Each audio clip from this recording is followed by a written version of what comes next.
এই ভিডিওটা হঠাৎ করে এত ভাইরাল হলো কেন? কারণ তৃণমূল নিজেরাই ভাইরাল করেছে। কিন্তু কেন? ভিডিওতে দেখা যাচ্ছে কিছু মানুষ একজন অন ডিউটি পুলিশ অফিসারকে ধাক্কা দিচ্ছে, আর তৃণমূল বলছে ওরা শিক্ষক না, ওরা দুষ্কৃতী। বলছে ওরা রাজ্যটাকে ধ্বংস করতে এসেছে। বন্ধু, দিনের পর দিন যখন শিক্ষকরা রাস্তায় পড়ে থাকে, অপমান সহ্য করে, কোনো বিচার পায় না, তখন প্রতিবাদ হবেই। দেয়ালে পিঠ থেকে গেলে মানুষ চুপ করে বসে থাকে না।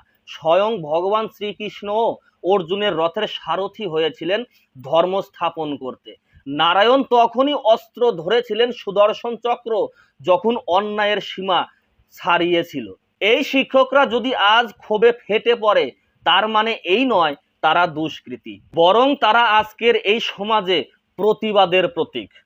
আর তৃণমূল, তারা শুধু ভিডিও ভাইরাল করে যাতে আন্দোলনকে দমন করা যায়। এই আন্দোলন দমন করা যাবে না। শিক্ষকদের পাশে দাঁড়াতে এই ভিডিওটা শেয়ার করুন। নমস্কার।